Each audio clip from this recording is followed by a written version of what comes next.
सविता आज कमरे से बाहर नहीं निकली थी। उसे 3 दिन से तेज बुखार था। शरीर टूट रहा था, लेकिन सास जानकी जी के माथे पर चिंता की एक लकीर तक नहीं थी। उनके लिए तो रसोई में खड़ा होना एक सजा जैसा था। दाल चूल्हे पर चढ़ी थी। जानकी जी का एक हाथ कमर पर था और दूसरा फ़ोन पर। हाँ मोहित बेटा, बोलो। अरे तुम्हारी आवाज़ इतनी दबी दबी क्यों लग रही है? किसी ने कुछ कहा है क्या? जानकी जी के स्वर में शहद घुला हुआ था। वही शहद जो उन्होंने अपने सगे बेटे शिवम के लिए कभी इस्तेमाल नहीं किया था। फ़ोन के दूसरी तरफ उनका दामाद मोहित था। मोहित जो शहर का बड़ा व्यापारी बनने का ढोंग करता था, लेकिन असल में वो एक पेशेवर चापलूस था। क्या बताऊं मम्मी जी, मेरी तो किस्मत ही फूट गई। मैंने जिस माल के लिए ऑर्डर दिया था, उसका पार्टनर ऐन वक्त पर पीछे हट गया। अगर आज शाम तक 4 लाख रुपए का इंतजाम नहीं हुआ तो मेरा सारा पिछला निवेश डूब जाएगा। मैं बर्बाद हो जाऊंगा। मम्मी जी, सड़क पर आ जाऊंगा। मोहित की आवाज़ में बनावटी रोना साफ झलक रहा था। जानकी जी का हाथ कांप गया, पर डर से नहीं, ममता के अतिरिक्त से। अरे चुप कर बेटा, ऐसे अपशगुन शब्द मुँह से नहीं निकालते। तुम तो मेरे शेर बेटे हो। पैसे की क्या बात है? जब तक तुम्हारी ये सासू माँ जिंदा है, तुम्हें सड़क पर कोई नहीं ला सकता। तभी सविता दीवार का सहारा लेते हुए रसोई की चौखट पर आकर खड़ी हो गई। उसकी आंखें लाल थीं और चेहरा पीला। उसने जानकी जी की बातें सुन ली थी। उसने धीमी आवाज़ में कहा, माँ जी, पिछले महीने ही तो आपने पिताजी की सेविंग में से 2 लाख रुपए निकाल कर जीजा जी को दिए थे। अभी घर की मरम्मत बाकी है, बच्चों के स्कूल का दाखिला होना है। इतना पैसा हर महीने कहाँ से आएगा? ये सुनते ही जानकी जी का पारा 7वें आसमान पर पहुँच गया। उन्होंने फ़ोन को एक तरफ रखा और गरज कर बोली, बस बहू, आज तो बोल दिया, आगे से अपनी जुबान मत खोलना। ये पैसे मेरे पति ने अपनी मेहनत से जोड़े थे। मैं अपने दामाद को दे रही हूँ। तुझे क्या तकलीफ़ है?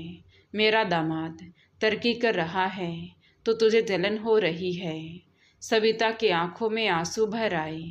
वो कुछ कहना चाहती थी, पर जानकी जी का रौद्र रूप देखकर चुप रह गई।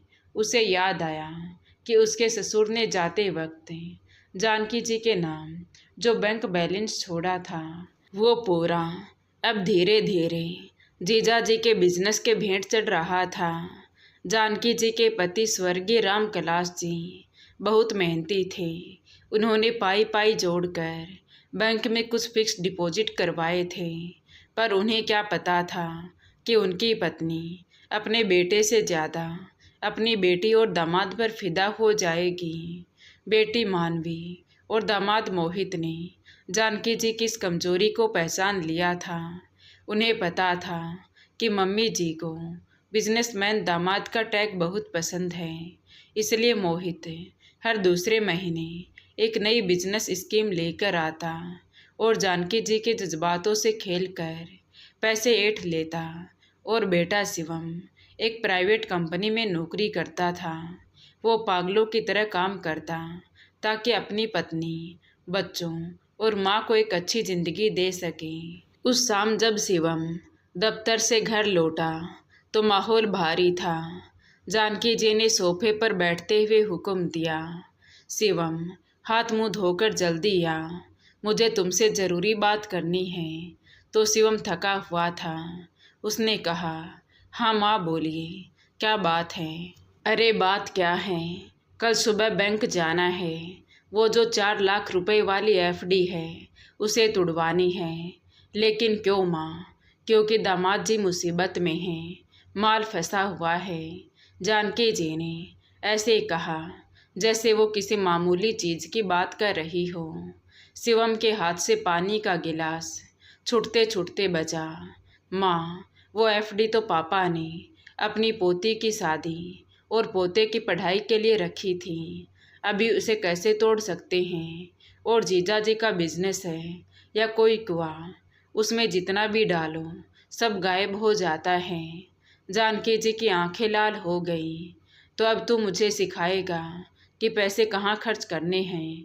क्या तेरा जीजा पराया है? अगर आज उसकी मदद नहीं करेंगे तो कल हम उन्हें मुंह दिखाने लायक नहीं रहेंगे।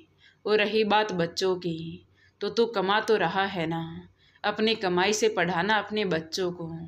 ये पैसे तो मैं दामाद जी को ही दूंगी। शिवम ने देखा कि उसकी माँ के चेहरे पर ममता नहीं बल्कि एक जिद थी, एक ऐसी जिद जो पूरे परिवार को निगलने वाली थी। एक हफ्ता बीत गया, पैसे मोहित तक पहुंच चुके थे। अब घर में मोहित और मानवी का आना जाना और भी बढ़ गया। जब भी वे आते तो जानकी जी के चेहरे पर 5000 वाट की मुस्कान आ जाती। अरे दामाद जी, आप तो बहुत कमज़ोर हो गए हैं। सारा दिन बस काम काम। और मानवी बिटिया तो इनका ख्याल नहीं रखती क्या? जानकी जी अपने दामाद जी को बादाम वाला दूध पिलाते हुए कह रही थी। तभी मानवी ने मौका देखकर चौका मारा। क्या करूँ माँ, ये तो बस बिजनेस को आगे बढ़ाने में लगे रहते हैं, पर जिस ऑफिस में ये बैठते हैं उसका किराया इतना बढ़ गया है कि सब मुनाफा उसी में चला जाता है। मोहित तो कह रहे थे कि अगर अपना खुद का कोई बड़ा स्पेस होता तो बात ही कुछ और होती। तभी मोहित ने बड़ी मासूमियत से कहा, हाँ माँ जी, पर शहर में ज़मीन और दुकान की कीमतें तो आप जानती ही हैं, करोड़ों की बात है। बस इसी टेंशन में रात भर नींद नहीं आती। जानकी जी ने कुछ देर सोचा। उनकी नज़र लिविंग रूम की दीवारों पर गई। दामाद जी, टेंशन क्यों लेते हो?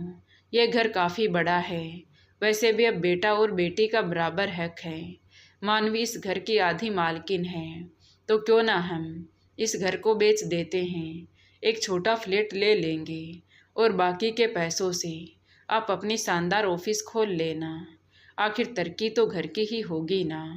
यह सुनकर रसोई में खड़ी सविता के पैरों तले जमीन खिसक गई। ये सिर्फ एक घर बेचने की बात नहीं थी, ये उनके वजूद को मिटाने की साजिश थी। वो भागती हुई बाहर आई। माँ जी, आप क्या कह रही हैं? बाबूजी के पैसे तो आपने जीजा जी को दे ही दिए, अब क्या आप हमें बेघर कर देंगी? जुबान संभाल कर बोल बहू। अगर मैं कह रही हूँ कि घर बिकेगा तो बिकेगा ही। मेरे बेटे का घर है, मैं जैसे चाहूँ वैसे करूँ। तू कौन होती है बीच में बोलने वाली? शिवम जो दरवाजे पर खड़ा सब सुन रहा था, उसकी आंखों में उस दिन पहली बार अपनी माँ के लिए ममता की जगह एक गहरी निराशा थी। लेकिन फिर भी उसने कुछ नहीं कहा, बस चुपचाप अपने कमरे में चला गया। जानकी जी के लिए घर बेचना सिर्फ एक लेन देन था, जिसे उनके लाडले दामाद जी का रुतबा बढ़ जाता। मम्मी जी, अगर ये घर सही दाम पर बिक गया ना, तो शहर के पोश इलाके में हम एक बड़ा शोरूम खोलेंगे। ऊपर आप रहना, नीचे मेरा ऑफिस रहेगा। शिवम और सविता को भी छोटा फ्लैट दिला देंगे, आखिर वो भी तो अपना ही खून है। मोहित ने चाय की चुस्की लेते हुए बड़ी चालाकी से पासा फेंका, तो जानकी जी की आंखों में चमक आ गई। हाँ बेटा, तुम सही कह रहे हो। शिवम तो सीधा साधा है, पर ये बहू, इसको दबाना बहुत ज़रूरी है। कल ही मैं प्रॉपर्टी डीलर शर्मा जी को फ़ोन करती हूँ। दूसरी तरफ शिवम और सविता के कमरे में सन्नाटा इतना गहरा था कि घड़ी की टिक टिक भी हथौड़े की तरह कान में बज रही थी। शिवम खिड़की के बाहर अंधेरे को ताक रहा था। शिवम, क्या हम सच में सड़क पर आ जाएंगे? सविता ने रोते हुए पूछा। आज माँ जी ने जो कहा उसके बाद मुझे नहीं लगता इस घर में हमारी कोई जगह बची है। उन्होंने पिताजी की सारी जमा पूंजी जीजा जी पर लुटा दी है, अब हमारा घर भी छीन रही है। तभी शिवम पलटा। उसकी आंखों में वो नमी नहीं थी जो हारने वालों की होती है, बल्कि वहाँ एक पत्थर जैसी दृढ़ता थी। उसने सविता के पास आकर कहा, सविता, माँ ने आज सिर्फ घर बेचने की बात नहीं की है, उन्होंने मेरा वजूद बेचने की बात की है। बस तुम मेरा साथ देना, अब चुप रहने का वक्त ख़त्म हो चुका है। उसने उसी रात अपने एक पुराने दोस्त जो वकील था उसको फ़ोन लगाया।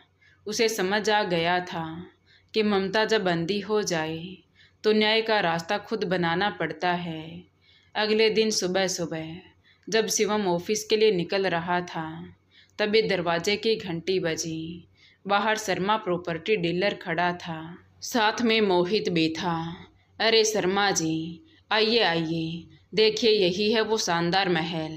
400 गज का प्लॉट है, मार्बल फिनिशिंग है। पार्टी को बोलिए 1.5 करोड़ से कम नहीं होना चाहिए।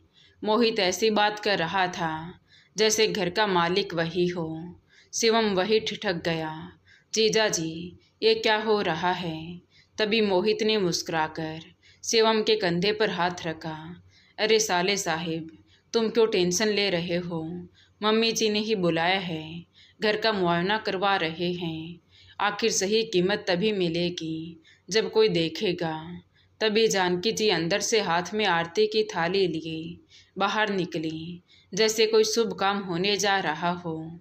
शिवम, तो दफ्तर जा, ये बड़े लोगों की बातें हैं, तो इसमें मत पड़, मैं खुद देख लूँगी। शर्मा जी आइए, अंदर चलिए। शिवम ने सविता की तरफ देखा तो सविता की आंखों में बेबसी थी। शिवम ने गहरी सांस ली और बिना कुछ बोले बाहर निकल गया। लेकिन वो दफ्तर नहीं गया, वो सीधा सब रजिस्ट्रार ऑफिस पहुंचा। इधर घर के अंदर जानकी जी शर्मा जी को एक एक कमरा दिखा रही थी।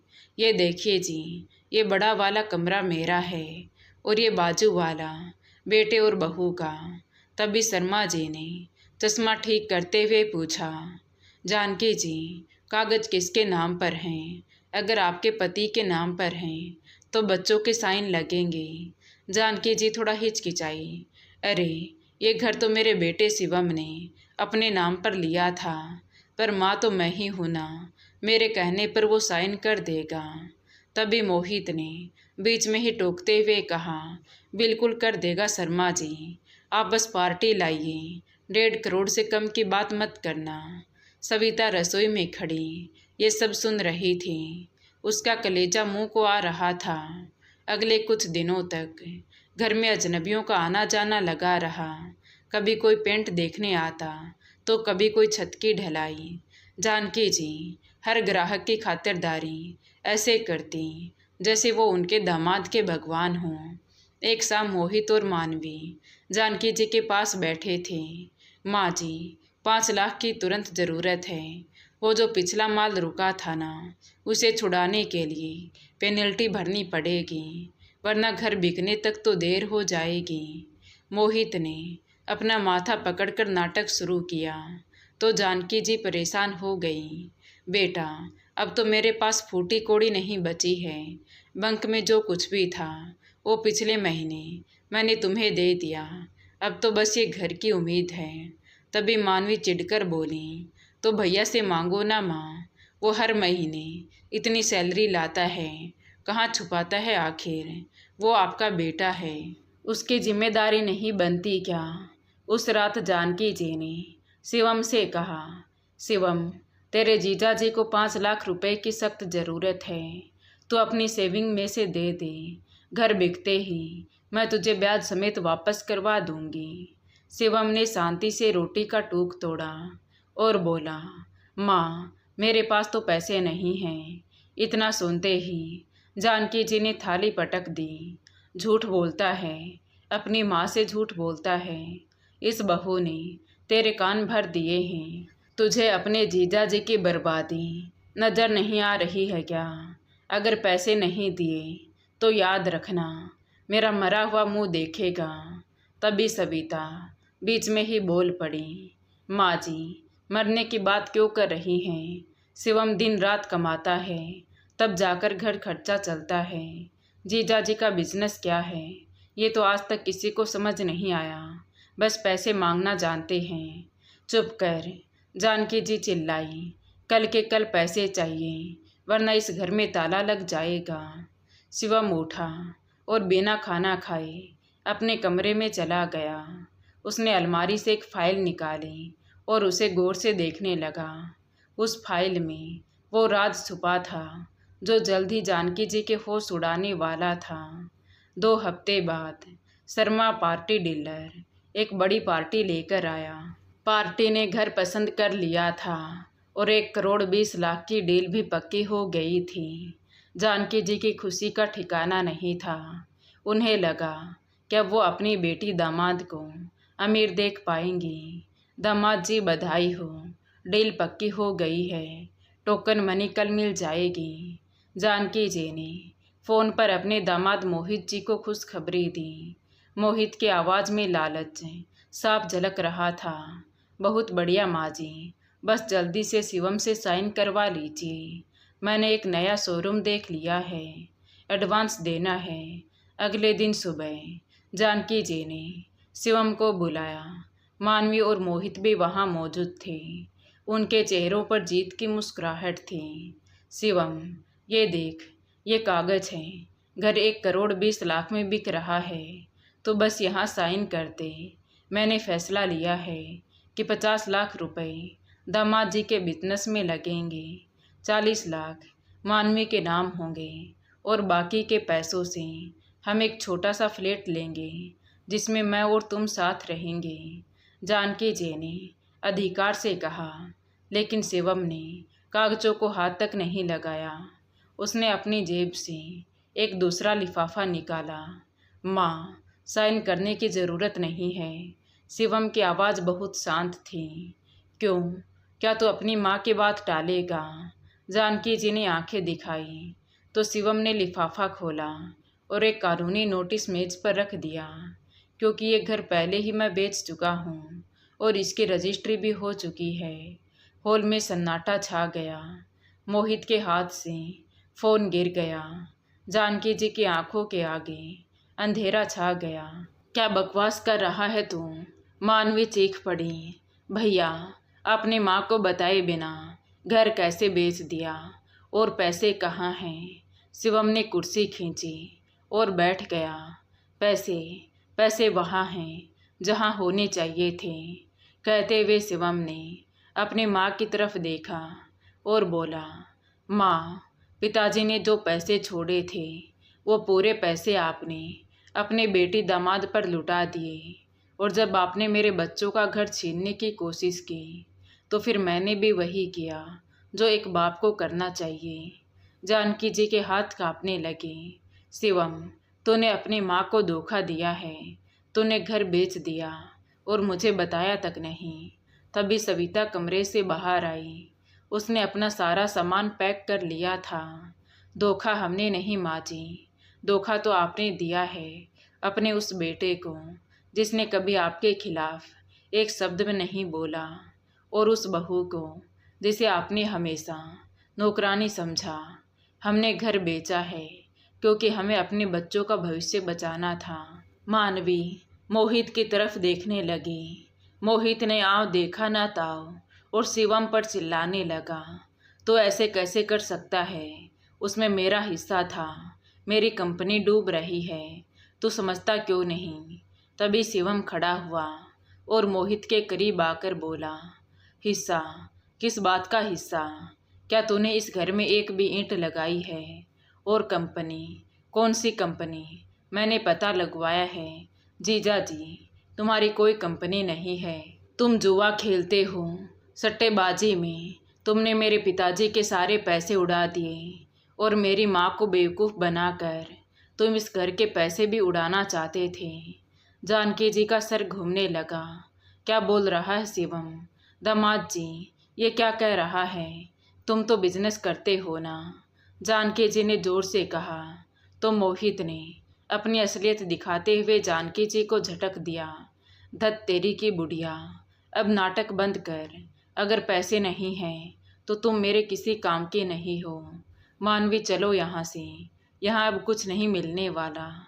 मानवी भी अपनी माँ की तरफ देखे बिना मुड़ गई।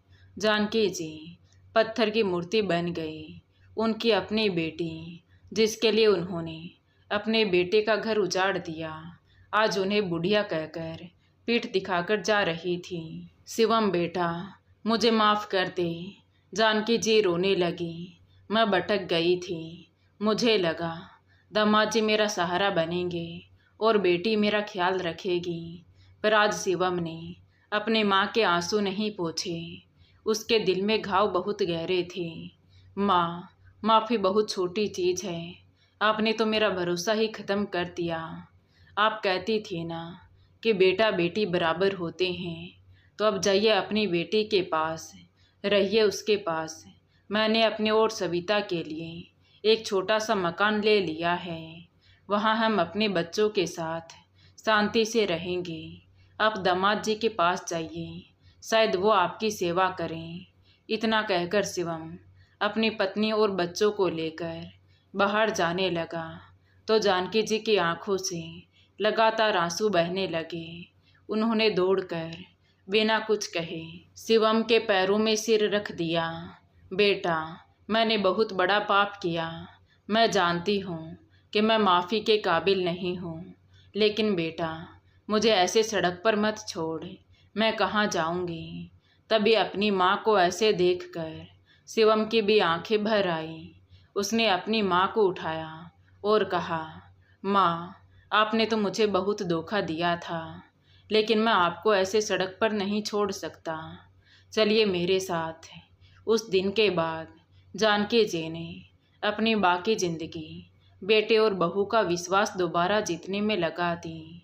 दोस्तों, बेटी दामाद से प्यार करना गलत नहीं है, लेकिन अपने बेटे बहू के साथ अन्याय करना भी हमेशा विनाश का कारण बनता है।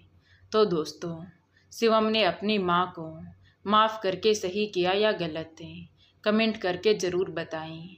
कहानी अच्छी लगी हो तो प्लीज़ वीडियो को लाइक करें, शेयर करें और हमारे चैनल कहानी विद देवांशी को सब्सक्राइब ज़रूर करें। Thank you.